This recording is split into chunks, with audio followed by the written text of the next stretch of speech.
പൊറക്കട്ടു രാസാ ഇനി നമുക്കിന് ഒരു കാലം പൊറക്കട്ടു രാസാ. അപ്പൊ റഹ്മാനും പാടണം. കല്യാണി കളവാണി ചൊല്ലമ്മിണി. പിരിക ഇളക്കണ പാട്ട് പാട്, പിരിക ഇളക്കണ പാട്ട് പാടുന്ന പറയും. തത്തമ്മേ ഓ, അവിടെ ഒരു മ്യൂസിക് ഒക്കെ വരുന്നുണ്ട്. അടി രാമ രാമ അയ്യോ എങ്കിളൊക്കെ വേണയ്യാ. ഇവിടെയുള്ള ചില നായർ വീടുകളിലൊക്കെ വള്ളുവനാടൻ ഭാഷ പറഞ്ഞേക്കുമ്പോൾ ഞാൻ ചോദിക്കാം, നിങ്ങൾക്ക് വള്ളുവനാടൻ ഭാഷ വന്ന് അത് ഇവിടുന്ന് വന്നേ? ഓന് ഓള് ഒരു ചമ്മന്തി എന്നൊക്കെയല്ലേ നമ്മളെ ഭാഷ. അപ്പം ബാവേ കീര പൊരികെ ബഡ്കര ബന്തൊടുകെ. വാട്സാപ്പ് വഴി ഇംഗ്ലീഷ് പഠിക്കാൻ ഇംഗ്ലീഷ് കഫേ ഉള്ളപ്പോൾ ഇംഗ്ലീഷ് ഒരു വിഷയമേ അല്ല. English cafe presents you the perfect English. English cafe, we present you the perfect English. WhatsApp now 9633388575. നമ്മുടെ ഈ സൊസൈറ്റിയിൽ ജാതി അഡ്രസ്സ് ചെയ്യുമ്പോൾ നമുക്ക് ഒരുപാട് കൺഫ്യൂഷൻസ് ഉണ്ട്. ജാതി പറഞ്ഞുകൊണ്ട് ജാതി അഡ്രസ്സ് ചെയ്യണം എന്നൊരു കൂട്ടർ പറയുമ്പോൾ, ജാതി പറയാതെ ഇതിനെ മറികടക്കണം എന്നാണ് മറ്റൊരു കൂട്ടർ പറയുക. ഇത് നമ്മൾ കുറേ കാലം കൊണ്ട് നടത്തുന്ന ഒരു സംവാദമാണ്. ശരിക്കും ജാതിയെ നമ്മൾ എങ്ങനെയാണ് ഈ നമ്മുടെ കേരള സമൂഹത്തിൽ അഡ്രസ്സ് ചെയ്യാം? എനിക്കിപ്പോൾ 1,00,000 റുപ്യൊക്കെ ശമ്പളം കിട്ടുന്നുണ്ടാവും. എന്തിനാ അറിയോ? ജാതി പറയാൻ വേണ്ടിയിട്ടാണ്. കേരള സർക്കാരിൻ്റെ കാസ്റ്റ് എക്സ്പെർട്ട് ഏജൻസിയിലാണ് ഞാൻ ജോലി ചെയ്യുന്നത്. നമുക്കൊക്കെ ഒരു മനുഷ്യനോട് നിങ്ങളെ ജാതി എന്താണെന്ന് ചോദിക്കുന്നത് ഒരു അക്ഷന്തവ്യമായ ഒരു കുറ്റകരമായിട്ടാണ് എനിക്ക് അനുഭവവേദ്യമായത്. എൻ്റെ അച്ഛൻ പഠിപ്പിച്ചത് അങ്ങനെയാണ്.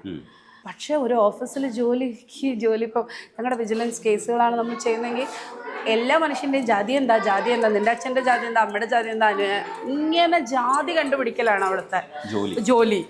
ജാതിയെക്കുറിച്ച് അവസാനത്തെ വാക്ക് സംസാരിക്കലാണ് ജോലി. ഞാൻ പറയുന്നത് ഇന്ത്യയിൽ ജാതിയുണ്ട്, ജാതീയതയുണ്ട്. നമ്മൾ മനുഷ്യർ ജാതീയതയെ ഇല്ലാതാക്കാനാണ് ആദ്യം ശ്രമിക്കേണ്ടത്. ജാതീയത ഇല്ലാതാക്കാൻ നന്നായിട്ടുണ്ട് ഇവളെ പേര് ഇന്ദു മേനോൻ, എന്നിട്ട് ഇവൾ ജാതീയതനെ ഉണ്ടാക്കാൻ ശ്രമിക്കുന്നത്. അല്ല, ഞാൻ ഇത്രേ പറയാറുള്ളൂ. ശരി, എൻ്റെ പേര് എൻ്റെ അച്ഛൻ അമ്മയും വെച്ച് ഞാനത് എന്നോട് പേര് ചോദിക്കുന്ന ആരോടും ഞാൻ hello I am Indu Menon എന്നൊന്നും ഞാൻ പറയാറില്ല. ഞാൻ ഇന്ദു എന്ന് പറയാം. സർട്ടിഫിക്കറ്റിലുള്ള പേരാണ്. അതിപ്പോൾ ഫേസ്ബുക്ക് വന്നപ്പെട്ട പേരൊന്നുമല്ല. അതത്ര ശരിയാണെന്ന അഭിപ്രായം എനിക്കില്ല. എൻ്റെ അനിയനും അനിയത്തിക്ക് ഇടാതിരിക്കാനുള്ളൊരു ബുദ്ധി എൻ്റെ അച്ഛനില്ല, എൻ്റെ അമ്മ ചെയ്തതാണ്. എൻ്റെ അമ്മയ്ക്ക് ഏസ്യുകാരിയാണ് പഴയ. എൻ്റെ അമ്മ ചെയ്തതാണ് ഇതൊക്കെ. അവസാനം പാവം എൻ്റെ അച്ഛൻ നമ്മൾ രാഷ്ട്രീയമായ നിലപാട് വേണോ, സമാധാനപൂർണ്ണമായ ദാമ്പത്യം വേണോ എന്ന് ചോദിക്കുമ്പോൾ ചില പാവപ്പെട്ട മനുഷ്യർ ലേശ അഡ്ജസ്റ്റ്മെൻ്റ് ഒക്കെ ചെയ്ത് കൊടുക്കൂലേ, അങ്ങനെ കൊടുത്തതാണ്. അങ്ങനെ കിട്ടിയൊരു പേരാണ്. വലിയ വിവാദ നാമാണ്. എൻ്റെ പേര് അച്ഛൻ ഇതെന്താ ഇത് കുട്ടിയുടെ പേരിൽ ജാതി വെച്ചോ. എൻ്റെ അമ്മയാണ് എൻ്റെ അമ്മാവനും പേരിട്ട് രമേശ് മേനോൻ. ഞങ്ങൾക്ക് രണ്ടാളിപ്പോൾ 2 മേനോന്മാർ ഞങ്ങളുടെ തറവാട്ടിലുണ്ട്. അപ്പോൾ അതാണ് അതിൻ്റെത്. പക്ഷെ ഞാൻ ജോലി ചെയ്യുന്നത് ഈ ജാതി എക്സ്പെർട്ട്, ഒരാളുടെ ജാതി കണ്ടുപിടിക്കുക, അതുണ്ട്. പിന്നെ ഗോത്രങ്ങളുടെ ഇടയിലും SC/ST സമൂഹങ്ങളുടെ ഇടയിലും പ്രവർത്തിക്കുക. നമ്മളുടെ പേരിലുള്ള ഒരു ജാതിയുടെ വാല് കണ്ടിട്ടാണ് നമ്മളെ ഒരാൾ അളക്കുന്നതെങ്കിൽ അളന്നോളൂ, ഒരു വിരോധവും ഇല്ല. ജാതി അവിടെ എക്സിസ്റ്റ് ചെയ്യുന്നത് ജാതി പറയുന്നത് കൊണ്ടാണ് എന്ന് പറയുന്ന കൂട്ടരോട്, ഇല്ലെങ്കിൽ തിരിച്ച് അങ്ങനെ പറയാൻ പാടില്ല. ഏത് പക്ഷത്താണ്? ഞാൻ ചോദിക്കട്ടെ, ആർക്കാണ് ഇന്ത്യയിൽ ജാതി പറയാതിരിക്കാൻ കഴിയുക? അത് ഒരു ഗോത്ര അംഗത്തിന് കഴിയോ? ഒരു പട്ടികജാതി സമുദായ അംഗത്തിന് കഴിയും? ഞാനൊരു പുലയസ്ത്രീയാണെന്ന് വെക്കും. ഞാൻ ഇന്ന് പ്രഖ്യാപിക്കുകയാണ് എനിക്ക് ജാതി ഇല്ല എന്ന് ഞാൻ പ്രഖ്യാപിച്ചാൽ തൊട്ടപ്പുറത്തുള്ള ആൾക്കാർ പറയും നീ പുലയസ്ത്രീയാണ് എന്ന് എന്നോട് പറയും. നീ ചക്ലിയത്തിയാണ് എന്ന് അവൾ എന്നോട് വിരൽ ചൂണ്ടും. ഒരു ദളിതനായ മനുഷ്യനോ ഒരു ശ്രേണിയിൽ താഴെ ഇരിക്കുന്ന സമുദായത്തിലുള്ളൊരു മനുഷ്യനോ അവൻ്റെ ജാതി ഇല്ല എന്ന് അത് അവൻ തീരുമാനിക്കുന്നതല്ല, സമൂഹം കൊണ്ടുവന്ന് അവൻ്റെ തലയിൽ വെക്കുന്ന. ഇവിടെയുള്ള നായർക്കോ അല്ലെങ്കിൽ ബ്രാഹ്മണനോ സാധിക്കുമായിരിക്കും എന്ത്, എനിക്ക് ജാതി ഇല്ല എന്ന് പറയാം. അതിന് സമൂഹം അംഗീകരിക്കും. അപ്പം ജാതി ഇല്ല എന്ന് നമ്മൾ പറയുമ്പോൾ, ജാതി ഇല്ല എന്ന് പറയുന്നവൻ ബ്രാഹ്മണന് സമാനനാണെങ്കിൽ മാത്രമേ അവൻ്റെ ജാതി ഇല്ലായ്മയെ കണക്കിലാക്കാൻ കണക്കിലെടുക്കൂ ഈ സമൂഹം. ഒരു പിന്നോക്ക സമുദായക്കാരൻ അല്ലെങ്കിൽ ഒരു പട്ടികജാതി പട്ടികവർഗ ദളിത് സമുദായത്തിൽപ്പെട്ട ഒരാൾ ജാതി ഇല്ല എന്ന് പറയുമ്പം ബ്രാഹ്മണ സമൂഹം സവർണ സമൂഹം പറയും നീ ഈ ജാതിക്കാരനാണെന്ന് പറയും. അതുകൊണ്ടാണ് ഞാൻ ജാതി ഇല്ല എന്ന് പറയുന്നതിനോട് വിശ്വസിക്കാത്തത്. ജാതി ഭയങ്കരമായി ഇന്ത്യയിൽ പ്രവർത്തിക്കുന്നുണ്ട്, ഇവിടെയും പ്രവർത്തിക്കുന്നുണ്ട്. ഞാനും അതിൻ്റെയൊക്കെ ഭാഗം തന്നെയാണ്. പക്ഷെ ജാതീയത ഇല്ലാതെ എങ്ങനെ ജീവിക്കാം? ഞാൻ 15 വയസ്സ് വരെ ദളിത് കോളനിയുടെ അകത്ത് വളർന്നവളാണ്. അതിൽ എനിക്ക് ഭയങ്കര അഭിമാനമുള്ളൂ. ഞാൻ ഇന്നും എല്ലാ ദിവസവും ദളിത് മനുഷ്യരുണ്ടാക്കുന്ന ഭക്ഷണം കഴിച്ച് ജീവിക്കുന്നവളാണ്. ഭക്ഷണത്തിലോ അല്ലെങ്കിൽ എന്തെങ്കിലും അവരുടെ ഒപ്പം ജീവിക്കുന്ന അവിടുന്ന് കിട്ടുന്ന പണം കൊണ്ടാണ് എൻ്റെ കുഞ്ഞുങ്ങൾ. ഞാൻ സംഗീതം എത്രത്തോളം എൻ്റെ ഉള്ളിലുണ്ട് എന്ന് പറയുന്നിടത്തോളം ദളിത് സമൂഹങ്ങൾക്ക് വേണ്ടിയുള്ള ഞാൻ അവിടെ ജോലി ചെയ്തിട്ട് കിട്ടുന്ന പണമാണ് എൻ്റെ മക്കൾ ഉപയോഗിക്കുന്നത്. പിന്നെ ഞാൻ പറഞ്ഞില്ലേ, എന്താണ് എൻ്റെ അച്ഛന് കോളേജിൽ പ്രൊഫസർ ആകാമായിരുന്നു, സിനിമയിൽ പാട്ട് പാടാമായിരുന്നു, നല്ല നല്ല പാട്ടുകാരനാണ്. പക്ഷെ അച്ഛൻ അതൊന്നുമില്ലാതെ ഇവിടുത്തെ തോട്ടി സമുദായത്തിൽപ്പെട്ട തോട്ടി തൊഴിൽ ചെയ്യാൻ വേണ്ടി മദ്രാസ് പ്രസിഡൻസിയിൽ ഇവിടെയാണ് ആ കോളനി, ചക്കംകടവ് കോളനി, പിന്നെ പന്നിയങ്കരയിലുള്ള കോളനി, നടവയൽ കോളനി, ഇവിടെയൊക്കെയുള്ള ചക്ലിയര്, പറയര്, അതുപോലെയുള്ള ആളുകൾക്ക് അവർ തൊഴിലിന് പോകുമ്പോൾ അവരുടെ കുട്ടികളെ നമ്മുടെ സേവാമന്ദിരം സ്കൂളിൽ കൊണ്ടുവന്ന് പഠിപ്പിച്ചിട്ടുണ്ട്. ആ പ്രദേശത്തുള്ള പിന്നെ സാധാരണക്കാരായ മനുഷ്യരുടെ മീൻ വിൽക്കുന്ന തൊഴിലാളികളുടെയൊക്കെ മക്കൾക്ക് പഠിക്കാൻ വേണ്ടി പോസ്റ്റ് ബേസിക് സ്കൂൾ ഉണ്ടാക്കിയ ആ ഒരു പിന്നെ ആ ഒരു പാരമ്പര്യമാണ് എൻ്റെത്. നിങ്ങൾ പറയുന്ന ഈ മേനോൻ എന്ന് വാല് വെച്ച രാധാകൃഷ്ണ മേനോൻ എന്ന് പറയുന്നത് ഞങ്ങളുടെ ബാബ 1950 അദ്ദേഹത്തിൻ്റെ തറവാട് വീട്, ഇവിടെ ജാതീയത കൊടികുത്തി വാഴുന്ന തറവാട് വീട്ടിലാണ് ഈ കുഞ്ഞുങ്ങളെ കൊണ്ടുവന്ന് സേവാമന്ദിരം എന്ന് പറയുന്ന പോസ്റ്റ് ബേസിക് എഡ്യൂക്കേഷൻ, അവിടെ പാട്ട് പഠിപ്പിക്കാൻ വന്ന ആളാണ് എൻ്റെ അച്ഛൻ. അതെൻ്റെ അച്ഛൻ്റെ ചോയ്സാണ്, എൻ്റെ അച്ഛൻ്റെ തീരുമാനമാണ്. കാരണം ഈ കുഞ്ഞുങ്ങൾക്കാണ് ഈ കർണാടക സംഗീതം അന്ന് ബ്രാഹ്മണൻ്റെ കയ്യിലാണ്. അത് അച്ഛൻ പറയുന്നത് അത് അവരുടേത് മാത്രമല്ല, സംഗീതം അടിസ്ഥാന ജനങ്ങളുടെയാണ്. അത് അവർക്ക് അങ്ങനെ വേണ്ടി വന്ന അതാണ് എൻ്റെ പാരമ്പര്യം. സ്വന്തം വീട് പിന്നെ ദളിത് കുട്ടികൾക്ക് പഠിക്കാൻ വേണ്ടി ഇന്നും അവിടെ പോയി നോക്കൂ, നമ്മുടെ തറവാട് വീടാണ്, ബാബയുടെ ആയി കൊടുത്ത തറവാട് വീടാണ് സേവാമന്ദിരത്തിൻ്റെ. അതാണ് എൻ്റെ പാരമ്പര്യം. ഇനിയിപ്പം നിങ്ങളിപ്പോൾ ജാതിവാദം വെച്ചാൽ എനിക്കെന്താണ്? ഞാൻ നടന്ന് തീർത്ത അത്ര പിന്നെ മനുഷ്യരുടെ സങ്കേതങ്ങളിൽ, ഗോത്രങ്ങളുടെ സങ്കേതങ്ങളിൽ ഒരു മനുഷ്യനും നടന്നിട്ടുണ്ടാവില്ല. ഞാൻ കടന്നു പോയിട്ടുള്ള അത്ര പട്ടികജാതി പട്ടികവർഗ സങ്കേതങ്ങൾ, ഇത് കോളനി എന്ന പദം ഞങ്ങൾ സർക്കാരിൽ ഇപ്പോൾ ഉപയോഗിക്കാറില്ല, അത്തരം ഇടങ്ങളിൽ പോയിട്ടുള്ളത്. അവിടെ നിന്ന് ഭക്ഷണം കഴിച്ചത്ര ആരും കഴിച്ചിട്ടുണ്ടാവില്ല, അവിടെ ഉറങ്ങിയത്ര ആരും ഉറങ്ങിയിട്ടുണ്ടാവില്ല. അതുകൊണ്ട് എന്നെ നിങ്ങൾ നിർണ്ണയിക്കാൻ ആഗ്രഹിക്കുന്നത് പിന്നെ മേനോനൊരു ജാതിപ്പേരല്ല, ടിറ്റുലാർ നെയിമാണ്. അപ്പം ഞാൻ പണിക്കർ എന്നായിരുന്നു എൻ്റെ ടിറ്റുലാർ നെയിം എന്ന് വെക്കൂ. നിങ്ങൾ എങ്ങനെയാണ് എൻ്റെ ജാതിയെ കണ്ടുപിടിക്കുക? പറയൂ, എൻ്റെ പേര് ഇന്ദു പണിക്കർ എന്നാണ്, ഞാൻ ഏത് ജാതിയായിരിക്കും?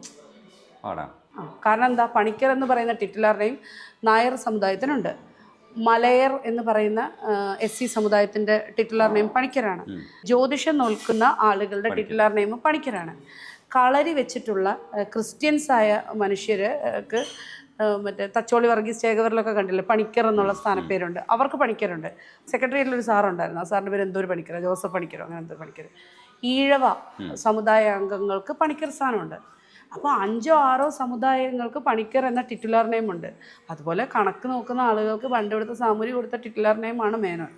അതിൻ്റെ നായന്മാർക്ക് മാത്രമേ ഉള്ളൂ തോന്നുന്നു, എനിക്കറിയില്ല. അല്ല, ഞാൻ അതിനെ ന്യായീകരിക്കുന്നില്ല, ഒട്ടും ന്യായീകരിക്കത്തക്ക സംഗതിയുമല്ല. എൻ്റെ കഥ എൻ്റെ ആണുങ്ങളുടെയിലും ശരിക്കും എഴുതിയിട്ടുള്ള പുരുഷന്മാരെന്ന് പറയുന്നത് പ്രണയത്തിൽ വരുന്ന പുരുഷന്മാരായിരുന്നില്ല. ഞാൻ കുറച്ച് പ്രേമമുള്ളതൊക്കെ എഴുതിയിട്ടുണ്ട്. പക്ഷെ ഇന്ദു അതിനകത്ത് ആമുഖമായിട്ട് എഴുതിയിരിക്കുന്നത് ഞാൻ എൻ്റെ ഒരു തുറന്നെഴുത്ത് നടത്തിയിട്ടില്ല എന്നാണ്. എനിക്കിപ്പോഴും ഞാൻ ഒരു കോളേജ് ഡേയ്സ് ഒക്കെ വരെയുള്ളതൊക്കെ അതിൽ എഴുതിയിട്ടുള്ളൂ. മറ്റു കാര്യങ്ങളൊക്കെ ജസ്റ്റ് വന്നു പോവാന്നല്ലാതെ ഒന്നും എഴുതിയിട്ടില്ല.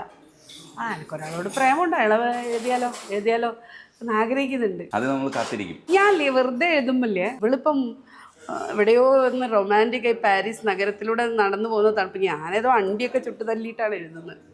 മാധവിക്കുട്ടിയുടെ എഴുത്തിനെ പറ്റിയിട്ട് നമ്മൾ സംസാരിക്കുമ്പോൾ അതിൽ എൻ്റെ കഥ തന്നെ നമ്മൾ എടുക്കുമ്പോൾ അതിനകത്ത് ഫിക്ഷൻ എത്രയാണ്, യാഥാർത്ഥ്യം എത്രയാണെന്ന് നമ്മൾ തിരയാൻ ശ്രമിക്കും. കാരണം ഒന്നെന്ന് പറയുന്നത് അയാളുടെ ധൈര്യത്തെക്കുറിച്ച് ഒരു വശത്ത് പറയുമ്പോഴും ഇത് സത്യമല്ല എന്ന് വിശ്വസിക്കുന്ന ഒരു സമൂഹമുണ്ട്, ഇത് സത്യമല്ല എന്ന് വിശ്വസിക്കാൻ ആഗ്രഹിക്കുന്നവരുണ്ട്. അപ്പോൾ കഥയെഴുത്തിൽ ഇന്ദുമേനോനും പുലർത്തുന്ന ഒരു രീതി എന്ന് പറയുന്നത് ഡെയിലി ലൈഫിൽ വേറൊരു രീതിയിലുള്ള ഇന്ദുമേനോനുള്ളപ്പോഴും കഥയിൽ ഭയങ്കര എക്സ്ട്രീം ലെവലിലാണ് എഴുതുന്നത്. പക്ഷേ സ്വന്തം അനുഭവം അല്ലെങ്കിൽ ആത്മകഥ എന്നുള്ള അർത്ഥത്തിൽ എഴുതുമ്പോൾ ആ എഴുത്തിൻ്റെ ഒരു ശക്തിക്ക് വേണ്ടിയിട്ടാണോ ശരിക്കും എഴുത്ത്, അതോ അത് ഇങ്ങനെ പുറകോട്ട് പോയിട്ട് ആ ശക്തി കുറച്ച് എഴുത്തുകാരി എന്നുള്ള രീതിയിൽ എഴുതാറുണ്ട്? മാധവിക്കുട്ടിയോട് വ്യക്തിപരമായിട്ട് വളരെയധികം അടുപ്പമുണ്ടായിരുന്ന ആളാണ് ഞാൻ. അപ്പം ഞാൻ ഈ എൻ്റെ കഥയെ പറ്റി ചോദിക്കുമ്പം അല്ലെങ്കിൽ എൻ്റെ കഥയെ പറ്റി സംസാരിക്കുമ്പോൾ ഞാൻ മാധവിക്കുട്ടിയുടെ ഒരു ജീവചരിത്രം എഴുതാൻ വേണ്ടിയിട്ട് ഞാൻ നോക്കിയിരുന്നു. അപ്പോൾ മർലി പറഞ്ഞിട്ട് കാനഡയിൽ നിന്ന് വന്ന അവരാണ് ദ ക്വീൻ ഓഫ് മലബാർ എന്ന് പറഞ്ഞിട്ട് ബുക്ക് എഴുതി. ഒരു ഘട്ടം കഴിഞ്ഞപ്പോഴേക്ക് മനസ്സിലായി അതായത് തികച്ചും ഭ്രമാത്മകവും ഭാവനാത്മകവുമായ ഒരു ലൈഫ് ലീഡ് ചെയ്യുന്ന ആളാണ് മാധവിക്കുട്ടി. അവർ സത്യം എന്ന് പറയുന്നത് സത്യമേ ആയിരിക്കില്ല, എന്നാൽ അവർ പലപ്പോഴും നുണയാണെന്നും ഭാവനയാണെന്നും പറഞ്ഞ് എഴുതിയിട്ടുള്ള എല്ലാ കാര്യങ്ങളും ചിലപ്പോൾ സത്യവുമാവും. വായനക്കാരനെ തൻ്റെ മാന്ത്രിക സ്പെല്ലിൽ ഇങ്ങനെ നിർത്തിയിട്ട് എന്ത് സത്യം എന്ത് മിഥ്യ എന്നറിയാത്ത ഒരവസ്ഥയിലാക്കിയിട്ടുള്ള എഴുത്തുകാരിയാണ് മാധവിക്കുട്ടി. ഞാൻ എപ്പോഴും പറയുന്ന വേറൊരു കാര്യമുണ്ട്, നിങ്ങളെന്താ മാധവിക്കുട്ടീനെ അനുകരിക്കണം? ഒരിക്കലുമല്ല. എഴുത്തിൻ്റെ കാര്യത്തിൽ ഒരു തരത്തിലുള്ള അനുകരണവും ഇല്ല. രണ്ട് വ്യത്യസ്തമായ രീതികളിലുള്ള ഒരു സംഗതിയാണ്. പിന്നെ ഞാൻ കൂടുതൽ പൊളിറ്റിക്കലി ലെഫ്റ്റാണ്. മാധവിക്കുട്ടിയുടെ ഇപ്പോൾ പൊക്രാനിൽ അണുബോംബ് പൊട്ടിച്ചപ്പോൾ പായസം വിളമ്പിയെ ഞാനങ്ങനെ ചെയ്യില്ല. ഞാൻ യുദ്ധത്തിനോ ബോംബിനൊന്നും അനുകൂലമായിട്ടുള്ള മനുഷ്യനല്ല. അതുപോട്ടെ. അപ്പോൾ മാധവിക്കുട്ടി എന്ന് പറയുന്ന മാന്ത്രിക വിരലുകളുള്ള എഴുത്തുകാരി, അവർ സത്യമേത് മിഥ്യ ഏത് എത്ര ശതമാനമുണ്ട് എന്നൊന്നും പറഞ്ഞില്ല. പക്ഷെ ഞാൻ എഴുതിയ ഒരു സാധനത്തിൽ എനിക്ക് പറയാവുന്നത് അതിൽ 110% സത്യങ്ങൾ കഥകളാണ്. നമ്മുടെ ചുറ്റുമുള്ള മനുഷ്യരെ, അതിൽ ഓരോ മനുഷ്യരെയും എനിക്ക് കാണിച്ചു തരാൻ പറ്റും. ഇതാള് ഇപ്പം ഇന്നലെ പിന്നെ ഏതൊരു ആലപ്പി അഷറഫ് ഓർ സംതിങ് അങ്ങനെയുള്ള ഒരാളുടെ ഒരു ഓൺലൈനിലൊരു വാർത്ത വന്നു. ആ സംവിധായകൻ്റെ ഭാര്യയെ ഒരു ഡബ്ബിങ് ആർട്ടിസ്റ്റിൻ്റെ ഭാര്യയെ കൊന്നുകുഴിച്ച് മൂടി എന്ന് പറഞ്ഞിട്ട് ആ കഥ എൻ്റെ ഇതിലുണ്ട്. പക്ഷെ അവരാണ് എന്ന് മനസ്സിലാവുന്ന രീതിയിലായിരുന്നിരിക്കണമെന്നില്ല. പക്ഷെ എനിക്ക് വേറൊരു രീതിയിൽ വളരെ പ്രിയപ്പെട്ട ഒരു സ്ത്രീയായിരുന്നു. പലപ്പോഴും ഞാൻ എഴുതി വന്ന് കഴിയുമ്പോൾ അവസാനമാകുമ്പോൾ എഡിറ്റർ വിളിച്ചിട്ട് ചോദിക്കും, ഓ ഇയാളുടെ പേര് ദീപ എന്നാണല്ലേ. അപ്പം ഞാൻ ചോദിച്ചാൽ എങ്ങനെ മനസ്സിലായി? അല്ല ലാസ്റ്റ് എഴുതിയപ്പം ഗീത ചേച്ചി മാറി ദീപ ചേച്ചി ആയിട്ടുണ്ട്. പല കഥകളിലും പല സാധനങ്ങളിലും അവസാനമാവുമ്പോൾ ഞാൻ മറന്നുപോകും. അയ്യോ അവരുടെ പേര് ഞാനത്. ഇപ്പം നിങ്ങൾ എന്നോട് വന്നിട്ട് ചോദിക്കുകയാണ് മറ്റാൾ എന്താ ചോദിച്ചാൽ എനിക്കറിയില്ല. ആ പേരെന്താ വെച്ചതെന്ന് എനിക്കിപ്പോഴും ഓർമ്മയില്ല. പക്ഷെ റിയൽ കഥ, റിയൽ ആൾ, റിയൽ പേരെൻ്റെ മനസ്സിലുണ്ടാവും. അതിനകത്ത് ഞാൻ പറഞ്ഞില്ലേ, മറ്റു മനുഷ്യരെ വിഷമിപ്പിക്കുക, മറ്റു മനുഷ്യരെ വിഷമിപ്പിക്കുന്ന രീതിയിൽ എന്നോട് കാണിച്ചതിനെ തിരികെ കാണിക്കുക, അതൊന്നും ഇപ്പം എൻ്റെ ലൈഫിലില്ല. അതൊക്കെ കഴിഞ്ഞു. മനുഷ്യരോടൊന്നും സ്പർദ്ധ വയ്ക്കാൻ കഴിയുന്നില്ല. ജീവിതത്തിൻ്റെ അടുത്ത പകുതിയിലേക്ക് പോവുകയാണ്. ഞാൻ 100 വയസ്സ് വരെ ജീവിക്കും, അതുകൊണ്ടാണ് ഞാൻ ഇത്രയും ഉറപ്പായിട്ട് പറയുന്നത്. ഇപ്പം ഞാൻ 44-ലെത്തി, എന്നാൽ 50 പകുതി 100 വയസ്സ് വരെയാണ് ഞാൻ ജീവിക്കുന്നത്. അല്ല ഞാൻ പറഞ്ഞോളൂ. അപ്പോൾ ഞാൻ വിചാരിക്കുക കഴിഞ്ഞു. നമുക്കൊരു ജീവിതത്തിൻ്റെ പാകതയും പക്വതയും ഈ ഹോർമോണിൻ്റെ പ്രാന്തുകളൊക്കെ കുറേ അടങ്ങി ഒരു പക്വത നമുക്ക് സിദ്ധിച്ചു കഴിഞ്ഞു. അപ്പം അതുകൊണ്ട് തന്നെ മറ്റു മനുഷ്യർക്ക് മുറിവ് പറ്റിച്ചുകൊണ്ട്, മറ്റു മനുഷ്യരുടെ പേരുകൾ വെളിപ്പെടുത്തിക്കൊണ്ട്, അതിലെ വിവാദങ്ങളെ ഉണ്ടാക്കിക്കൊണ്ട് ഉൽപ്പാദിപ്പിച്ചുകൊണ്ട് എനിക്ക് വർക്ക് ഓഫ് ആർട്ടും ചെയ്യണ്ട, എനിക്കൊരു ആത്മകഥയും എഴുതണ്ട, എനിക്ക് ഒരാളെക്കുറിച്ചും പറയേണ്ടതില്ല. ഞാൻ പലതും അതുകൊണ്ട് ഹൈഡ് ചെയ്താണ് എഴുതിയത്. പക്ഷെ എഴുതിയ എല്ലാ സംഭവങ്ങളും സത്യങ്ങളാണ്. അപ്പോൾ അതിനകത്ത് എഴുതിയിട്ടുണ്ട് 10ാം ക്ലാസ്സിൽ കൂടെ പഠിക്കുന്ന പെൺകുട്ടിക്ക് 10ാം ക്ലാസ്സിൽ പഠിക്കുമ്പോൾ തന്നെ കല്യാണം ആവുകയും അയാളുടെ ആദ്യ ദിവസം തന്നെ ആ മനുഷ്യൻ അയാളെ റേപ്പ് ചെയ്യുകയാണ് ചെയ്തത്. അത് മാരിറ്റൽ റേപ്പ് ആണെന്ന് വേണമെങ്കിൽ നമുക്കിപ്പോൾ ഞാൻ കാറിൽ വരുന്ന സമയത്ത് ഓള് വിളിച്ചിരുന്നു.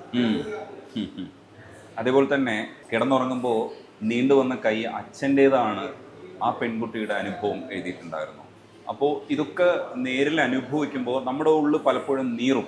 പക്ഷേ ഈ സൊസൈറ്റിയിൽ ഇതൊക്കെ നടക്കുമ്പോഴും നമ്മൾ കുറേ സ്യൂഡോ ആയിട്ടുള്ള സദാചാരങ്ങളെക്കുറിച്ച് പറയാറുണ്ട്. സത്യത്തിൽ ഈ ചൈൽഡ് അബ്യൂസിൻ്റെ ഒരു ഏരിയയിലും കൂടെ പോയിട്ടുള്ള ഒരാളെന്നുള്ള രീതിയിൽ ചോദിക്കുക, ഏറ്റവും അടുത്ത് നിൽക്കുന്ന സർക്കിളിൽ നിൽക്കുന്നവരല്ലേ ശരിക്കും കുട്ടികളെ ഉപദ്രവിക്കാൻ സാധ്യതയുള്ളൂ?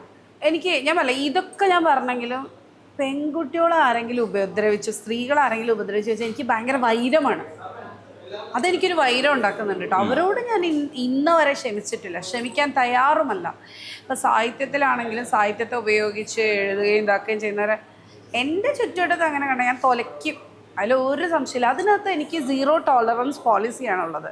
പിന്നെ കുട്ടികളെ ഉപയോഗിക്കുക, പ്രത്യേകിച്ച് കുട്ടികളുടെ എനിക്ക് പറയാൻ പറ്റില്ല. അത് അത്രയും കുട്ടികളിനെ അതിനെക്കുറിച്ച് എനിക്ക് ആലോചിക്കാൻ പോലും കഴിയില്ല. അങ്ങനത്തെ കുറേ ട്രൊമാറ്റിക് ആയിട്ടുള്ള കഥകൾ നമ്മൾ കേൾക്കുന്നു. അതിനൊക്കെ നമ്മൾ ഒരുപാട് ഹെൽപ്പ്. ഇവിടെ ഒരു നേപ്പാളി ബാലികയോട് കാണിച്ചൊക്കെ എനിക്ക് എന്താ പറയുക, അതിനോട് 0 ടോളറൻസ് പോളിസിയാണ്. അതിലെനിക്കൊരു വൈരമാണ്. ആളുകൾ എന്നോട് എൻ്റെ ഒരു സുഹൃത്ത് പറഞ്ഞു, നിങ്ങളുടെ ഫേസ്ബുക്ക് നിറയെ നെഗറ്റീവാണ്.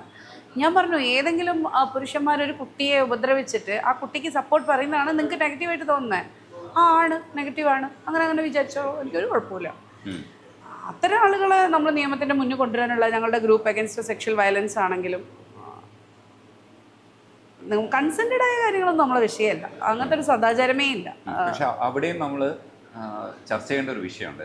ഈ കൺസെന്റ് എന്ന് പറയുന്നതിനെ കുറിച്ച് നമ്മൾ പലതരത്തിൽ ഡിസ്കസ് ചെയ്തിട്ടുള്ളപ്പോഴും മയക്കുമരുന്ന് കൊടുത്തും മദ്യം കൊടുത്തും അയാൾക്ക് ശരിയായ ബോധമില്ലാത്തപ്പോഴും അയാൾ കൊടുക്കുന്ന കൺസെന്റ് അല്ല. പലതരത്തിലുള്ള വൾണറബിളായ മനുഷ്യർ, ഒരു പ്രത്യേക സ്ഥലത്തൊരു പ്രത്യേക രീതിയിൽ പ്രത്യേക ഇടത്തിൽ ഒറ്റപ്പെട്ടു പോകുന്ന മനുഷ്യരെ പ്രലോഭിപ്പിച്ച് നടത്തുന്നത് കൺസെൻ്റ് അല്ല. ഇപ്പം അടുത്ത് ഒരു യൂട്യൂബിൽ ഇൻസ്റ്റയിലൊക്കെ റീലിടുന്ന ഒരു രാഷ്ട്രീയക്കാരൻ, അയാളെ പാർട്ടിയൊക്കെ പുറത്താക്കിയപ്പോൾ അയാൾ ഫെസ്റ്റിവലുകളിലൊക്കെ 4-5 സെഷനുകളിലൊക്കെ വരുന്നുണ്ടായിരുന്നു. അയാളുടെ ഇതെങ്ങനെയാണെന്ന് വെച്ചാൽ പ്രേമവിവാഹം ചെയ്യുകയും 1-2 വർഷത്തിനകം ഒരു കുട്ടിയൊക്കെ ആയി വിവാഹമോചനം തേടുകയും ചെയ്യുന്ന തരത്തിലുള്ള സ്ത്രീകളില്ലേ, ആ സ്വന്തം വീട്ടിലേക്കിട്ട് പോകാനും വയ്യ, ഭർത്താവിനിട്ട് കളയാനും വയ്യ എന്നുള്ള അത്തരം സ്ത്രീകളുടെ സപ്പോർട്ട് അതിന് വരികയും അവരെ ഉപയോഗിക്കുകയും ചെയ്യാം. അതെന്ത് തരം കൺസെൻറ്റാണ്? അതിനോടും എനിക്ക് യോജിക്കാൻ പറ്റും. ഒരാൾ വൾണറബിൾ ആയിരിക്കുമ്പോൾ, വൈകാരികമായി തകർന്നിരിക്കുമ്പോൾ അയാളെ ആശ്വസിപ്പിക്കാനെന്ന വ്യാജേന വന്ന് അയാളെ ചൂഷണം ചെയ്യുന്നതിനെ അത് ആ കൺസെൻറ്റിനേലും എനിക്ക് സംശയമുണ്ട്. പക്ഷെ അതേ അർത്ഥത്തിൽ തന്നെ നമ്മൾ മറ്റൊരു വശം വായിക്കേണ്ടതുണ്ട്. ഒരുമിച്ച് ഇഷ്ടത്തോടുകൂടി സ്നേഹത്തിലായിരിക്കുമ്പോൾ ഉള്ളവർ സ്നേഹം പിരിയുന്ന സമയത്ത് ഫേസ്ബുക്കിൽ എഴുതി നിറയ്ക്കുക, അത് ചെറ്റത്തരം എന്നാണ് നമ്മൾ പറയാ. രണ്ടുപേര് തമ്മിൽ വളരെ സ്നേഹമായിരുന്ന സമയത്ത് അത് വേറെ വിഷയം കേട്ടോ. അങ്ങനത്തെ കാര്യമല്ല ഞാൻ പറയുന്നത്. അതല്ല, ഇതിനകത്തൊരു നീതി ന്യായവും ബോധമൊക്കെ വേണമല്ലോ. നിങ്ങൾ പരസ്പരം മദ്യപിച്ചിട്ടതായിട്ടോ അങ്ങനത്തെ കാര്യമല്ല. നിങ്ങൾ സ്വബോധത്തിൽ സ്വമേധയാ ഒരിതിൽ പെട്ടിട്ട് ഇതാണെന്നുണ്ടെങ്കിൽ അത് വേറെ തന്നെ വിഷയമാണ്. അല്ല അല്ല ഞാൻ പെട്ടിട്ടുണ്ട്. ഞാൻ ഒരാളെ പറ്റി പറഞ്ഞില്ലേ, ഇതേപോലെ പറഞ്ഞിട്ട് ഞാൻ വിശ്വസിച്ചു, അവരിനെ ഉപദ്രവിച്ചാണ് വിചാരിച്ച് ഞാൻ ഗ്രൂപ്പിൽ പോയി കംപ്ലയിൻറ്റ് ചെയ്തു. ഗ്രൂപ്പുകാർ അതിൻ്റെ പ്രൊസീജിയറൊക്കെ തുടങ്ങി. അത് കഴിഞ്ഞ് മറ്റാളോട് സംസാരിച്ചപ്പോഴാണ് അതിൻ്റെ ഫുള്ള് ഡോക്യുമെൻറ്റ്സ് സാധനം തരുന്നത്. അതീ പറഞ്ഞ പോലെയായിരുന്നു. അതിനെ നമ്മൾ സമർത്ഥമായിട്ട് വേർതിരിക്കാൻ പഠിക്കേണ്ടതുണ്ട് കുറച്ചുകൂടെ. എന്ത് കേസ് വന്നാലും ഇപ്പം ഈ ഗ്രൂപ്പ് അഗൈൻസ്റ്റ് സെക്ഷൽ വയലൻസ് ചെയ്യുന്ന ഒരു രീതി എന്താണെന്ന് വെച്ചാൽ അവർ പരാതി കൊടുക്കണമെന്നില്ല. പക്ഷേ ഇത് സംഭവിച്ചു എന്നുള്ളത് നമുക്ക് എങ്ങനെയും പറഞ്ഞാൽ അത് മനസ്സിലാവും. തെളിവുകൾ അത് ബോധ്യമാക്കി കഴിഞ്ഞാൽ ആണ് അവരതിനകത്ത് ഇടപെടുന്നത്. പരാതി കൊടുക്കണം. അപ്പോൾ വളരെ പ്രമുഖനായ ഒരു യുവ നേതാവ്, എൻ്റെ തന്നെ രാഷ്ട്രീയ വിശ്വാസത്തിലുള്ള ഒരാൾ ഒരു 5 പെൺകുട്ടികളെ ഉപദ്രവിച്ച ഒരു കവിയുടെ കവിത കാർണിവലിന് പോകുന്നു എന്ന് ബോർഡ് ഇത് കണ്ടപ്പോൾ അയാളായിട്ട് എനിക്കൊരു സൗഹൃദമുണ്ട്. ഞാൻ അദ്ദേഹത്തെ വിളിച്ച് പറഞ്ഞു. അപ്പോൾ അദ്ദേഹം പറഞ്ഞത്, എനിക്ക് ഇയാളെ നന്നായി അറിയാം, അങ്ങനെ ഉണ്ടായിരുന്നുവെങ്കിൽ ആ പെൺകുട്ടികൾ എന്തുകൊണ്ടാണ് പരാതി കൊടുക്കാതിരുന്നത്? ബസ്സിൽ നിന്നൊക്കെ തോണ്ടുന്ന, അങ്ങനെയാണെങ്കിൽ ബസ്സിൽ നിന്ന് തോണ്ടുന്ന പോലീസുകാർക്ക് ഇത് തന്നെ സമയം ഉണ്ടാവുള്ളല്ലോ. ബസ്സിൽ നിന്നൊക്കെ തോണ്ടുന്നവനെ ചിലപ്പോൾ നമ്മൾ പരാതി കൊടുത്തിട്ടില്ല എന്ന് വരും. പക്ഷെ ഇവൻ അങ്ങനെയല്ല, അവൻ വളരെ മോശമല്ല. അപ്പം ഞാൻ മനസ്സിലാക്കുന്നത് പരാതി കൊടുത്താൽ മാത്രം കുറ്റവാളിയാണ് എന്ന് അങ്ങനത്തെ ഒരു നയം സ്വീകരിക്കുന്ന ആൾക്കാരുണ്ട്. ചില ആളുകൾ കുറ്റവാളികളാണ് എന്ന് സ്ത്രീ പറഞ്ഞാൽ കുറ്റവാളിയാണ്. അതാണ് സ്ത്രീ നിയമം. കാരണം ഇല്ല എന്ന് തെളിയിക്കേണ്ടത് മറ്റവനാണ്. മറ്റവനില്ല എന്ന് കൃത്യമായി തെളിയിച്ച് തരികയാണെന്നുണ്ടെങ്കിൽ കുഴപ്പമില്ല. ഹിന്ദുവിന് അത്യാവശ്യം ഭാഷകളൊക്കെ വഴങ്ങുന്ന ഒരു തലച്ചോറുണ്ട്. തമിഴ് സംസാരിക്കും, ഹിന്ദി ഇംഗ്ലീഷും ഒക്കെ അത്യാവശ്യം അറിയാം. പിന്നെ ഗോത്രഭാഷകളൊക്കെ അത്യാവശ്യം വശത്താക്കി വെച്ചിട്ടുണ്ട്. ഗോത്രഭാഷ എനിക്ക് അങ്ങനെ നന്നായിട്ട് സംസാരിക്കാൻ പറ്റില്ല. സംസാരിക്കുമായിരുന്നു 10 കൊല്ലം മുമ്പ് അവരുടെ കൂടെ PhD ചെയ്യാൻ വേണ്ടി 2-3 വർഷം തന്നെ അവിടെ തന്നെ ആയതുകൊണ്ടൊക്കെ. പക്ഷെ അവർ പറയുന്നൊക്കെ എനിക്ക് മനസ്സിലാവും. വെട്ടക്കുറുമ്പ ഭാഷ, ജേനക്കുറുമ്പ ഭാഷ, മലകുറുമ്പ ഭാഷ, പിന്നെ ഈ മലയാളം ഡയലക്റ്റ് ആയിട്ടുള്ള എല്ലാ ഭാഷയും മലയാളം അറിയുന്നവർക്ക് മനസ്സിലാവും. അതായത് കുറിച്യ, തച്ചനാടൻ മൂപ്പൻ, പണിയ, ഈ ഭാഷയൊക്കെ മലയാളത്തിൻ്റെ കൂടുതൽ മലയാളവുമായി ബന്ധമുള്ള ഭാഷകളാണ്. ആ മലയാളം പറയുന്ന ആളുകൾക്ക് ചമിത്തിരം എന്ന് പറഞ്ഞാൽ എന്താ മനസ്സിലായോ? സമുദ്രം. ചിത്തിര ഭിത്തി എന്ന് പറഞ്ഞാൽ എന്താണ്? ചിത്രം വരച്ച ഭിത്തി. ഒറ്റച്ചരം എന്ന് പറഞ്ഞാൽ ഒറ്റമ്പ്. പിന്നെ അതുപോലെ മഡ്ഡോപം എന്ന് പറഞ്ഞാൽ മണ്ഡപം. ആ അപ്പോൾ അത് മലയാളം ശരിക്കും മനസ്സിലാവുന്ന ആളുകൾക്ക് നന്നായിട്ട് അത്തരം ഭാഷകൾ മനസ്സിലാവുന്നുണ്ട്. പക്ഷേ ഇപ്പം ബെട്ടക്കുറുമ്പ ഭാഷ ഒരു സ്വതന്ത്ര ഭാഷയാണ്. അത് ഞാൻ എപ്പോഴും പറയും, ബസൽപ്പെടുവാൾ. എൻ്റെ മകനാണ് എനിക്ക് ആ വാക്ക് പറഞ്ഞത്, ബസൽപ്പെടുവാളോ. ഒരു ദിവസം എൻ്റെ കുമ്പേ എന്തോ കുത്തിയിട്ട് അമ്മ ബസൽപ്പെടുവാളോ എന്ന് പറഞ്ഞു എന്നോട്. കാരണം അവൻ്റെ ബേബി സിറ്റർ ബെട്ടക്കുറുമ്പശ്രീ ആയിരുന്നു. ചെറുപ്പത്തിൽ കുറേ ബെട്ടക്കുറുമ്പ വാക്കുകൾ അവൻ പറയായിരുന്നു. ബസൽപ്പെടുവാളോ പറഞ്ഞാൽ ഗർഭിണി എന്നാണ് അർത്ഥം. മീൻ പുത്തനടു എന്ന് പറഞ്ഞാൽ എന്താണ്? മിന്നൽ. മിന്നൽ, മീൻ പുത്തൻ, നക്ഷത്രം, അങ്ങനെ അങ്ങനെ അങ്ങനെ കുറേ പദങ്ങൾ. പിന്നെ നമ്മുടെ സാംസ്കാരിക ലോകത്ത് ഇല്ലാത്ത അനവധി പദങ്ങൾ. ഇപ്പോൾ ഹോർത്തൂസിലെ പരിപാടിക്ക് ഞാൻ ചെയ്ത സെഷൻ്റെ പേര് ഇമ്മിള് ഹേളുത് എന്നായിരുന്നു. ഇമ്മിള് ഹേളുത് എന്ന് പറഞ്ഞാൽ എന്താണ്? അതൊരു സോങ് ആണ്. എന്താണ് ആ സോങ്ങിൻ്റെ പ്രത്യേകത? ജേന് കുറുബ സ്ത്രീകൾ മാത്രമേ ആ സോങ് പാടുകയുള്ളൂ. അത് എപ്പോഴാണ് പാടുക? അവരുടെ ആൻസെസ്ട്രൽ സ്പിരിറ്റ് നളള് ലോകത്ത് നിന്നും ഭൂമിയിലേക്ക് വരും. അപ്പോൾ നമ്മളിപ്പോൾ വരുമ്പോൾ അത് വരാൻ വേണ്ടിയിട്ട് ബുറുഡ എന്ന് പറഞ്ഞിട്ടൊരു സാധനമുണ്ട്, ഇങ്ങനെ കുലുക്കുന്നത്. അതിങ്ങനെ കുലുക്കി കഴിഞ്ഞാൽ ഇവിടെ ആ കുലുക്കുന്നവൻ്റെ ദേഹത്ത് വന്നങ്ങ് കയറുമെങ്കിലും നമ്മളിപ്പോൾ യാത്ര, ഇപ്പോൾ നമ്മൾ ജനറലിലും കയറി വരും, എ സിയിലും കയറി വരും, വിമാനത്തിലും കയറി വരുന്ന മതി. അവിടെ നിന്ന് ഇങ്ങോട്ട് വരുമ്പോൾ കംഫർട്ട്, സൂത്തിങ് കിട്ടണമെങ്കിൽ ആ യാത്ര വളരെ സ്മൂത്തായിട്ടാവണമെങ്കിൽ ഈ പാട്ട് പാടണം, ഇമ്മിള് ഹേളുത്. ഈ പാട്ട് കേട്ടുകൊണ്ടാണ് ആൻസെസ്ട്രൽ സ്പിരിറ്റ് നമ്മുടെ ദേഹത്ത് കയറാം. അപ്പോൾ he or she will be okay. Unless otherwise ഇമ്മിള് ഹേളുത് പ്രോപ്പർ അല്ലെങ്കിൽ അവന് ദേഷ്യം വരും. പാട്ട് പാടി മയക്കിക്കൊണ്ടുവരാം. അപ്പം നമുക്ക് അങ്ങനെ ഒരു കൺസെപ്റ്റ് ഇല്ലല്ലോ. ഇപ്പം ഇരുള, മുടുക, പിന്നെ ഊരാളി കുറേ മലയാളമാണ്, പിന്നെ പളിയ, ഇവർക്കൊക്കെ തമിഴാണ്. തമിഴ് എനിക്ക് പണ്ടേ മനസ്സിലാവും, അത് എൻ്റെ ഉള്ളിലുള്ള ഭാഷയാണ്. ഇപ്പം ഞാൻ ഇപ്പം മിനിയാതെ മധ്യപ്രദേശ് പോയത് ഇംഗ്ലീഷിലാണ് പ്രസൻറ്റേഷനൊക്കെ പോയത്. അടുത്തിപ്പേക്ക് മനസ്സിലായി എല്ലാ ആൾക്കാരും ഹിന്ദിയാണ്. അവർ ഇംഗ്ലീഷ് പറയുന്ന സെഷനെ ആരും ശ്രദ്ധിക്കുന്നില്ല. അതെനിക്ക് ഒരു ഇതുപോലെ ഞാൻ അവിടെ കുത്തിയിരുന്ന് ഗൂഗിൾ ട്രാൻസ്ലേറ്ററൊക്കെ ഉപയോഗിച്ച് സഹായിച്ച് ഹിന്ദിയിൽ ഇതാക്കി. ഹിന്ദിയിലാണ് പ്രസംഗിച്ചത്. കുറച്ച് കഷ്ടമാണ് നാട്ടുകാർക്ക്, കേൾക്കുന്നവർക്ക്, എന്നാൽ ഹിന്ദി പറയാൻ പറ്റും. അങ്ങനെ ഭാഷ എനിക്കൊരു ഹരമാണ്. എന്താ നിങ്ങൾക്ക് ജീവിതത്തിൽ ബാക്കിയുള്ളതെന്ന് ചോദിച്ചാൽ ഞാൻ പറയാം, ആകെ ഭാഷാവരം മാത്രമേ ഉള്ളൂ. വേറെ ഒന്നും എനിക്കില്ല. നിങ്ങൾ പണക്കാരിയാണോ? അല്ല. നിങ്ങൾ ഈ ജീവിതത്തിൽ വളരെ സന്തോഷമുള്ള ആളാണോ? അല്ല. നിങ്ങൾക്ക് പിന്നെ ഒരുപാട് ഇതുണ്ടോ, പദവികളുണ്ടോ? ഇല്ല. നിങ്ങൾക്ക് എന്താണ് ഉണ്ട് എന്ന് നിങ്ങൾ പ്രൈഡോട് കൂടി പറയുന്നത്? എനിക്ക് ഭാഷാവരമുണ്ട്. ഇപ്പോൾ കണ്ണൂർ, കോഴിക്കോട്, ഇപ്പോൾ കാസർഗോഡ്, തിരുവനന്തപുരം, ഇങ്ങനെ വേർതിരിച്ച് ആൾക്കാരുടെ കേട്ട് നിങ്ങളുടെ നാട്, അതായത് നെടുമങ്ങാട് നിന്നും മൈഗ്രേറ്റ് ചെയ്ത് കൊല്ലത്ത് പോയ ആൾക്കാരാണ് എൻ്റെ അച്ഛൻ്റെ അമ്മ വഴിയുള്ള പൂർവികർ. കൊല്ലമാണ് എൻ്റെ അച്ഛൻ്റെ ഇത്, കൊല്ലവും തിരുവനന്തപുരം. അപ്പോൾ അത് ഞങ്ങളുടെ ഇതാണ്. അപ്പോൾ അതുകൊണ്ട് എന്തുവാടെ വിക്രമപിള്ള എന്നൊക്കെ പറഞ്ഞാൽ എനിക്ക് കൊല്ലത്തെയും തിരുവനന്തപുരത്തെയും ഭാഷ നന്നായി ഹാൻഡിൽ ചെയ്യാൻ പറ്റും, ഫുഡും ഒക്കെ ഹാൻഡിൽ ചെയ്യാൻ പറ്റും. അമ്മയോ? അമ്മ കോഴിക്കോട്ടുകാരിയാണ്, ടിപ്പിക്കൽ കോഴിക്കോട്, ഇവിടെ മീൻചന്ത, ഇവിടെ ഈ സൈഡിൽ. ഞാനോ? I M born and brought up in Malappuram. അതുകൊണ്ട് വന്നിട്ട് പോയി ഇന്ത്യത്ത് കിബറാണ് വനെ എന്ന് പറഞ്ഞിട്ട് എൻ്റെ ഒരു ഭാഷൻ്റെ ഓൺ ലാംഗ്വേജ്. ഇപ്പം സോപ്പ്, സൗന്, പൂവ്, പുക്, കുഴി, കുജ്, പുഴു, പുജ്, അങ്ങനെയൊക്കെ ഞങ്ങൾക്ക് we have our own language. And that's too sexy. എന്ത് രസമാണ് മലപ്പുറം ഭാഷയൊക്കെ അറിയാം. അതായത് എനിക്ക് ആരെങ്കിലും മലപ്പുറം ഭാഷയിൽ നമ്മളാള് പറഞ്ഞിട്ട് ഞാൻ പോവും. ഞാൻ കരയുമ്പോൾ, ഞാൻ ദേഷ്യപ്പെടുമ്പോൾ, ഞാൻ വഴക്കുപിടിക്കുമ്പോൾ മിഞ്ഞി എന്തോ ഒരു ഭാഷകൾ പറയുന്നത് അതെൻ്റെ ഭാഷയുണ്ട്. That's my language of expression. എൻ്റെ ഭാഷ ഏതെന്ന് വെച്ചാൽ ഇപ്പോൾ MT പറയുന്നില്ല, നദിക്കരയിലെ വള്ളുവനാടൻ ഭാഷ, മാധവിക്കുട്ടി, അത് ഞാൻ എപ്പോഴും കളിയാക്കാറുണ്ട് കേട്ടോ. മാധവിക്കുട്ടിക്ക് വള്ളുവനാടൻ ഭാഷ. ഇവിടെ താമസിക്കണേ പിന്നെ പുന്നയൂർക്കുളം, കുന്നംകുളത്ത് നിന്നും 16-17 കിലോമീറ്റർ ചുറ്റളവിലുള്ള സ്ഥലമാണ് പുന്നയൂർക്കുളം. അവിടെ എങ്ങനെയാ വള്ളുവനാടൻ ഭാഷ ഉണ്ടാകാ? I don't think. ഇവിടെയുള്ള ചില നായർ വീടുകളിലൊക്കെ വള്ളുവനാടൻ ഭാഷ പറഞ്ഞേക്കുമ്പോൾ ഞാൻ ചോദിക്കാം, നിങ്ങൾക്ക് വള്ളുവനാടൻ ഭാഷ വന്ന് അത് ഇടുന്ന വന്ന് നമ്മളെ ഭാഷ ഇതല്ലേ? ഓന്, ഓള്, ഓര്, ചമ്മന്തി എന്നൊക്കെയല്ലേ നമ്മളെ ഭാഷ. ഓരോരുത്തർക്ക് മുകുന്ദനും മയ്യഴിയുടെ ഭാഷയുള്ളതുപോലെ ഓരോരുത്തർക്ക് ഓരോ ഭാഷകൾ പറയും. എൻ്റെ ഭാഷ മലപ്പുറം ഭാഷയാണ്. കിഴക്കൻ ഏറനാട് മലപ്പുറത്തിൻ്റെ ഭാഷയാണ് നമ്മളെ ഭാഷ. കോയ അയ്യമ്മലും നമുക്കൊരു എന്താ പറയുക, മുറിച്ച് നമ്മൾ വിടൂല. അതാണ് നമ്മൾ എന്തൊക്കെ ഉണ്ട് അറിയാം. ഞാനത് ഒരാൾ പറയണ്ടായിരുന്നു, വൈബ്രേഷനിൽ ഇടുന്നതിന് എന്താ നിങ്ങൾ പറയാ? മൊബൈല് വൈബ്രേഷൻ തന്നെയാണ് നമ്മൾ പറയും. തെരുപ്പിലിട്ടിന് ഫോണ് തെരുപ്പിലിട്ട് പോയി, അതുകൊണ്ട് കേട്ടില്ല പറയും. പ്രീപെയ്ഡ് പോസ്റ്റ് പെയ്ഡിന് മുൻകായി പിൻകായി. ദേ ഹാവ് ഭയങ്കര രസമുള്ള ഒരു വലിയ ഒരു ലോകം. ഉണ്ട്. കണ്ണൂരിന്റെ നിഷ്കളങ്കമായ ഭാഷ കണ്ണൂർ ഞാൻ എന്നിട്ട് PhD 10 വർഷം ചെയ്ത എവിടെയാണ്? കണ്ണൂര്. അതുകൊണ്ട് എനിക്ക് കണ്ണൂരും എൻ്റെ സ്വന്തമായി. പിന്നെ കല്യാണം കഴിച്ചത് ഒരു തൃശ്ശൂർക്കാരനെ, അതാ കിടക്കുന്നത് തൃശ്ശൂർ ഭാഷ.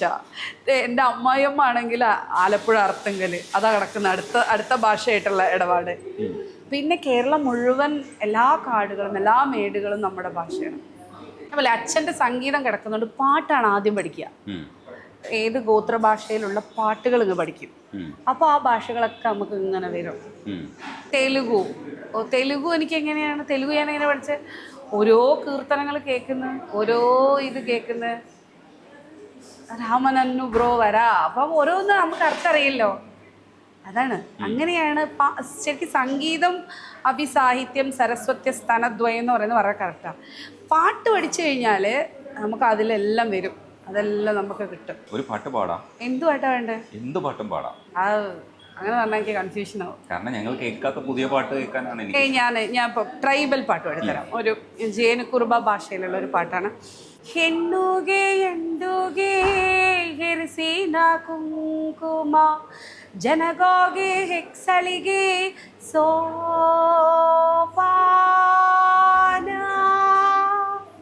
ഇതിവരുടെ പെൺകുട്ടികൾ വയസ്സറിയിച്ചു കഴിഞ്ഞാൽ പാടുന്ന സോപാന പാട്ടാണ്.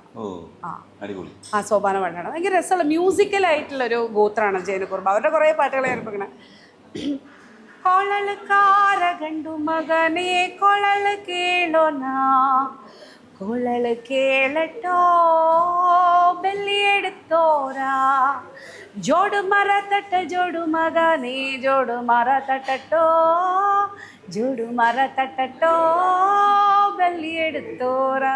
അതിങ്ങനെ അവസാനം വരെ ഉണ്ടാവും. കുറേ പാട്ടുണ്ട്. രാമാലങ്കിളി രാമാലേ രാമാലങ്കിളി രാമാലേ അടയ്ക്ക സൊടയ്ക്ക ഒയ്തവളേ അടയ്ക്ക ഒയ്തവളേ. അതായത് അടയ്ക്കത്തോട്ടത്തിൽ പോയിട്ട് അടയ്ക്കപ്പൂ പറിച്ചവളെ. പിന്നെ ഓരോ തോട്ടത്തിലും പോയി ഇവളിങ്ങനെ പറിച്ചു എന്ന് പറയും. ഇത് ജേനുകുറുബരുടെയാണ്. തേക്ക് മേലെ പള്ളി കൊള്ളും രാമരേ അടി രാമ രാമ അയ്യോ എങ്കിള കാക്ക വേണയ്യാ വീട്ടിമേലെ പള്ളി കൊള്ളും രാമരേ. അത് ഊരാളി ഭാഷയാണ്, ഊരാളിയിലെ. പിന്നെ ഇപ്പോൾ ലല്ലബീസ് ഭയങ്കര രസമാണ്. ഭയങ്കര രസമുള്ള താരാട്ടുപാട്ടുകളാണ് ട്രൈബിൻ്റെ ഇടയിൽ. അപ്പോൾ ഞാൻ ബെട്ടക്കുറുബ ഭാഷയിലുള്ളത്.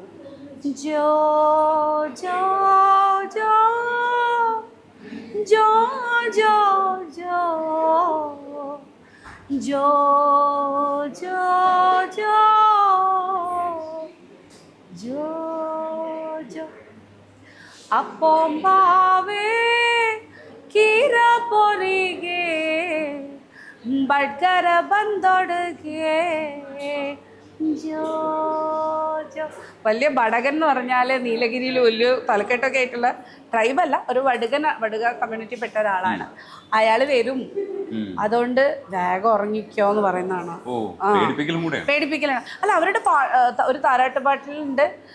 പിന്നെ ചില താരാട്ടുപാട്ടുകൾ സിസ്റ്റേഴ്സാണ് പാടുന്നത്. കാരണം അമ്മ അടിമ, ഇപ്പം റാവുള കമ്മ്യൂണിറ്റിയിലാണെങ്കിലും പണിയ കമ്മ്യൂണിറ്റിയിലാണെങ്കിലും അമ്മയും അച്ഛനും അടിമയാണ്. അവരടിമയ്ക്ക് പോയിട്ട് അവിടെ ജോലി ചെയ്യുമ്പം കുട്ടി ഇതാ കരയുന്നു എന്ന് ചേച്ചിയാണ് താരാട്ട് പാടുന്നത്. മോനെ അച്ഛൻ വരും, അമ്മ വരും.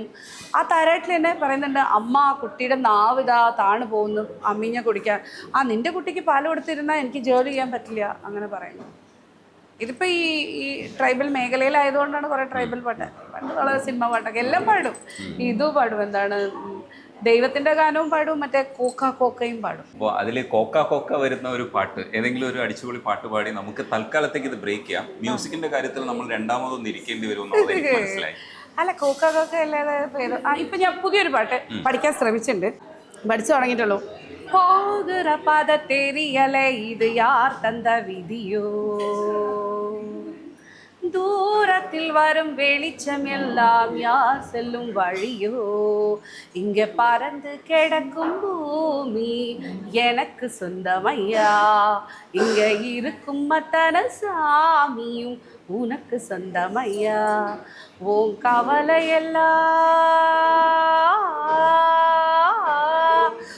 கவலையெல்லாம் தூசா பறக்கட்டு ராசா இனி நமக்குன்னு ஒரு காலம் பொறக்கட்டு ராசா.